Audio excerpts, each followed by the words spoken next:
Hello BookTube, my name is Daniel. Welcome back to my channel, Filthy Geet. I've got no rhythm. And today I'm going to do quick Friday reads, try and do a quick Friday reads for you, the books that I have finished since we last spoke.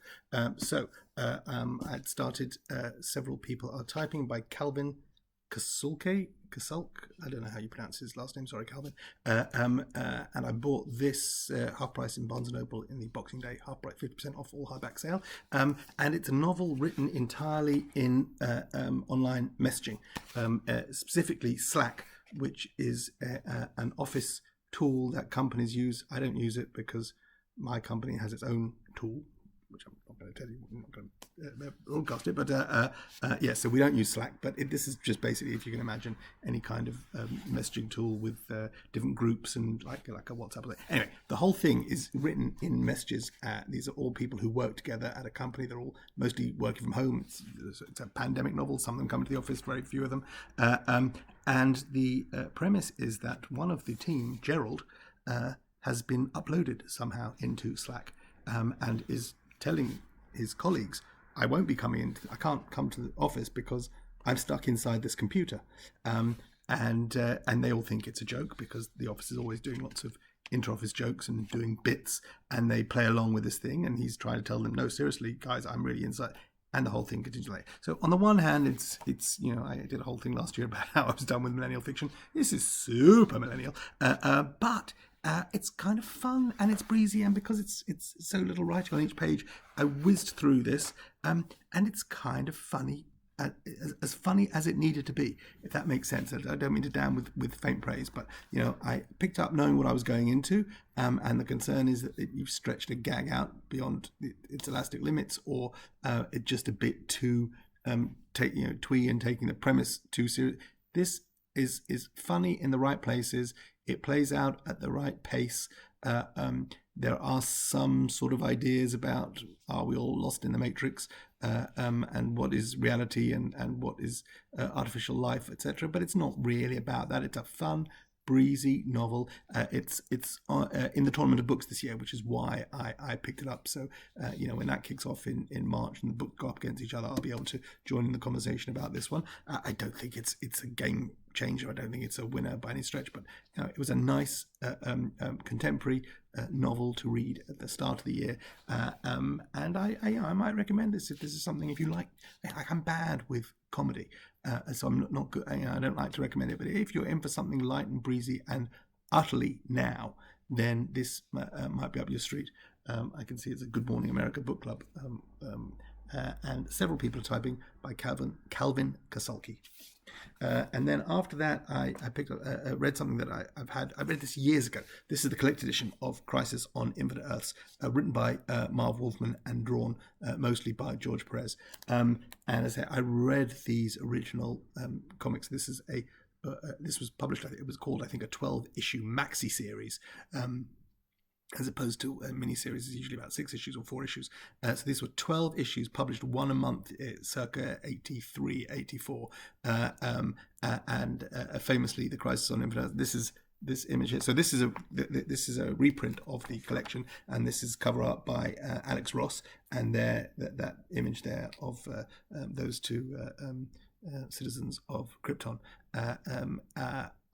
is an homage to issue 7 of the miniseries, where a terrible event happens, and there are other terrible events you can see running across the back there as hints of another terrible event that also happens, I think, in issue 8, but no spoilers, even 35 years on. The Crisis on Infinite Earths was fantastic. I remember being very excited when this came out, because so I came into comics in the sort of 70s and 80s, and we grew up on the Adam West, Burt Ward, Batman TV show, which was silly, and then comics were taking a darker tone, and we knew that there was Superman in the 30s and 40s, and there'd been a Justice Society with superheroes sort of in what they call the Golden Age, or at least the Silver Age, Golden Age going into the Silver Age of comics, and then in the Silver Age of comics there was all these heroes came against. There was a Flash, there was Jay Garrick back in the 40s, and I think it was called Flash Comics, and then in the 60s we had Barry Allen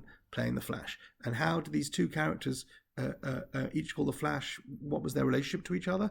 And then there was the famous crossover where Jay Garrick and Barry Allen met, because they ran so fast they were able to cross over into a different universe, so that the idea was that those characters from the 40s existed in one version of Earth, and the characters that we now knew in the 60s existed in another version of Earth. And then what happened was more and more different versions of Earth had different things going on. There was also a point where DC Comics, which is the publisher of all these, bought a defunct comic company, the Charlton Comics, and so the idea was they existed in their own Charlton Comics universe. And the idea, it got very complicated, and being a comics fan was very hard to understand who was what, and why is there Superman there in the 40s and why is there a Superman now in the 70s/80s. And the idea was, with Crisis on Infinite Earths, was to collapse all the multiverse, all the different versions of Earth into one single version, to reconcile all the different timelines and say, no, there is now one Earth where everything is, so we can have one Superman, one version of Batman, one version of Wonder Woman, and these older versions. So if you have Barry Allen as the young version of the Flash, Jay Garrick, the original Flash, must be old and retired. And it was a way of reconciling all those different timelines, which was super exciting. It sounded so genius and so clever. Of course, in the years since Crisis on Infinite Earths, they've just expanded and exploded them again, and now we're back to the multiverse and lots of different versions of. But this story, as it was really told, and the art, as George Perez did these fantastic loads and loads of panels with chock full of every single character. Let me try and find something with every single character you've ever seen. So you get images like that with there's a Blue Beetle, and there's Solivar from Gorilla City, and who else we've got over here? Dr. Polaris, and there's Superman, and there's Geoforce, and then there's some baddies in there as well. All sorts of different things going on from all 100 different timelines and parts of DC history, all being compressed down into one. The Guardians of the Ring from Planet O are all involved, and you got images like that with just lots and lots of heroes all in one shot, and just everything going on. It was just a beautifully drawn, a complex, complicated, and just tons and tons of fight scenes and people lining up and smacking seven hells out of each other in order to defeat the big baddie. It was super important at the time, and I guess I picked this up. I wanted to see if it held up. I don't think I've read it since sort of '84, even though the things that happened in the story resonated throughout the DC universe since then. And I say they've revamped it several times. People who died in comic books, you may or may not know, don't always stay dead, and things change. I read this now. It's wordy. There are a lot of punching of things, but I think what stayed with me in this reading was the art more than the writing. And I like Marv Wolfman, and I love his run on Teen Titans. But George Perez's art, I think, and this is, I think some of this has been remastered for this edition. It is so crisp. The colours are so fabulous, and this was just a fun revisit. There's that issue. Spoilers. That was the cover of issue number 7. So it was a fun revisit. I don't necessarily think I'll come back to it again, except perhaps to look at the art, which is just absolutely gorgeous. That's Crisis on Infinite Earths, written by Marv Wolfman and drawn by George Perez. After that, I read a book that I had never read before, and I knew I should, and it took me time to buy it. And when I decided I was going to read it, I looked for this particular edition, and this is Their Eyes Were Watching God by Zora and Neale Hurston. And I wanted this edition because I knew it had an introduction from Zadie Smith, and there's a good introduction, good 10-12 page, on more than 25 page introduction, looks like, from Zadie Smith, where she talks about her discovery of this book as a young teenager of colour in the UK, and what it meant to her, and she sort of resisted it for a while because her mother had given it to her and said, you should read this, with this sort of I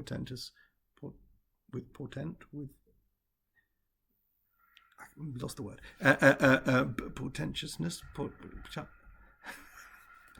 I'm just anyway. She kind of resisted, and then she writes about how charmed she was by it. I don't think I really understood what I was reading when I picked it up. I thought it was going to be, this was written in the 40s in America. Zora Neale Hurston, I think, published in, I'll tell you when. published originally in 1937. So this is the end of the Harlem Renaissance. And Zora Neale Hurston wrote this. It was a huge success, and she's written a couple of other books, and she wrote an autobiography and worked on movies, and then disappeared into obscurity. And I think when she died by the 60s, she was going to this working as a maid in a hotel somewhere down in Florida. But this crowning moment of this novel, which seems to have survived and I think is widely read in American schools, there's a reason. It's just fantastic. So in my head, I knew this was an important novel from that sort of period, pre-war Black American experience. And I thought that's what it was going to be. I thought it was going to be about being Black in America in the 30s. And it is slightly, but it's not that. It's not that race hitting you over the head thing with race. This is a story about a woman finding agency, and a woman who, post-slavery, so her grandmother was born into slavery, and she is brought up by her grandmother after emancipation, but the expectations of the kind of life she can have are very limited, and her grandmother insists that she gets married very young. As soon as she starts to take an interest in boys, her grandmother insists that she gets married, and it's a loveless marriage, and she can't understand why she's been thrown into this. And I don't want to go into too much plot detail, but she finds a way to escape that and into perhaps something even, or at least no better. And it is only much, much later in life, 20 years later, where she has a glimpse of happiness. And it is about finding yourself, and more as a woman, even though the entire cast of characters are African American. It's more about Janie, who's the characters, more about her finding herself as a woman and accepting how she can define herself, whether it's by having a husband, or whether there is some measure of happiness that she's able to claim for herself and find her own agency and find an experience through which she can have joy and love and happiness in her life. It's just a perfectly beautiful novel. This is this lovely Virago Modern Classics edition with the intro from Zadie Smith. But I recommend that you find any edition that you like of this and read this, because, as I say, it wasn't what I expected. Like, I didn't know anything about the novel, but I kind of just had an idea that it was an important Black novel. And it is that and more. It's not a strident flag for racial equality as much as it is a novel about womanhood and independence and agency. I really, really love this. Their Eyes Watching God by Zora Neale Hurston, and I understand now why I should have always read it, and you should too. And then the last thing I read this week was this copy of Angels in America by Tony Kushner, which is both plays in Angels in America. There are two plays, there are two parts. There's the first part, Millennium Approaches, and the second part, Perestroika. And this has both of them in it. So I saw these plays in the UK in the first run of each at the National Theatre in London. I actually have my tickets here. So I have got Angels in America. That's 3rd of September 1992. I actually have. So it cost me £11.50 to go see it. I actually have 3 tickets here. So that's me, my wife, and I'm pretty sure I remember who the third person who came with us. I've got all 3 tickets. I keep, if you're interested why I have the tickets, I keep all my theatre tickets and film tickets and things from anything that we've gone to and seen. I have photo albums with all these stuff, so I just retrieve this. I have that. I also have the programme from that's Angels in America at the National Theatre, and this was the first British production, directed by Declan Donnellan, who was one of the National Theatre's directors in those days. Nobody particularly famous, I guess, looking down the list of people who were in this first production. A Gay Fantasia on National Themes Part 1. So I saw that in 1992, and then in 1994, so that's February the 22nd, 1994, where I paid £13.50. Those are tickets, me and my wife, so already married. So this 3rd of September 1992 was before we're married. We're engaged at that point. And then 2 years later, or a year, 18 months later, I saw the second half, Perestroika. And that was a new production at the National Theatre where they put both on. So they did both Millennium Approaches and Perestroika, but we'd already seen Millennium Approaches, so we only saw Perestroika the second time. And then the cast was slightly So it turns out that in the Perestroika that I saw, this is the program, fancy it, program for the National Theatre from 1994, and there a young Louis was played by is played by Jason Isaacs. Hello to Jason Isaacs, and then Joseph Pitt, Joe, is played by Daniel Craig. So that's who I saw in 1994. I would have heard Daniel Craig doesn't become famous till much later. And the rest of the cast: Harry Tabb is the name I recognise. Stephen Delane is also in it. He's done movies and he's primarily a theatre actor, but you'd recognise Stephen Delane if you saw him. He's playing Prior Walter. Anyway, so those are my tickets and my programmes from seeing the original production. But I hadn't revisited the text between early 90s and now, so 30 years. So I wanted to read this. And the truth is, it reads fantastic. I mean, Kushner writes, there's a good loads of supporting material in this introduction and then material at the end. So he talks about the fact that he's revisited the play script several times. So it's possible the version I saw in 92 and 94 is not necessarily the same text here. Leaving that aside. It's clear that this was a play in two parts. So I saw it 18 months apart. I'm sure when I went to see Perestroika, I didn't have every single bit of Angels in America in my head. So actually reading them together it just made it a much more coherent experience for me. It's very funny. It's suitably angry when it needs to be, and just tremendously moving. If you don't know the story of Angels in America, it's about two couples, Harper and Joe Pitt, who are Mormons living in New York, and another couple, Lewis and Pryor, who are a gay couple. And we start off at the funeral of in the first play, Millennial Approach, is the funeral of Lewis's grandmother, and Pryor shows his partner Lewis the lesions that are developing on his body as he's been diagnosed with AIDS. It's an angry play about this terrible disease that came and infiltrated this community, specifically all across America, certainly Angels in America, but I think it's also a very New York play. There is one of the characters in the play is Roy Conn, who was a real person, who was Senator Joe McCarthy's right-hand man and a vile, a terrible figure in that period of anti-communist fever, who was a closeted gay man, and who in reality caught and died of AIDS. And he is just a cartoon monster in this, and has some of the best speeches, and is just utterly repellent, even as he gets sicker and sicker throughout. People behave badly, so he's definitely a monster, but it's possible that Joe and Lewis in their own way are also monstrous. So this is not a story about how perfect gay men are and always behave in the best possible way. It's in no way is it telling that story. Tony Kushner has a much more sophisticated look at what AIDS did to people, what it meant to people, and then this idea of, can you find something holy and pure in this world where the vulnerable are made to suffer so cruelly? And I found it, probably even more unbearably moving than when I saw it performed. It's just a really amazing experience coming back and revisiting this text and having these images in my head from the thing. I never watched there's I think an HBO show where they filmed it with Al Pacino and Meryl Streep even. I haven't watched that. I might go back and watch it now.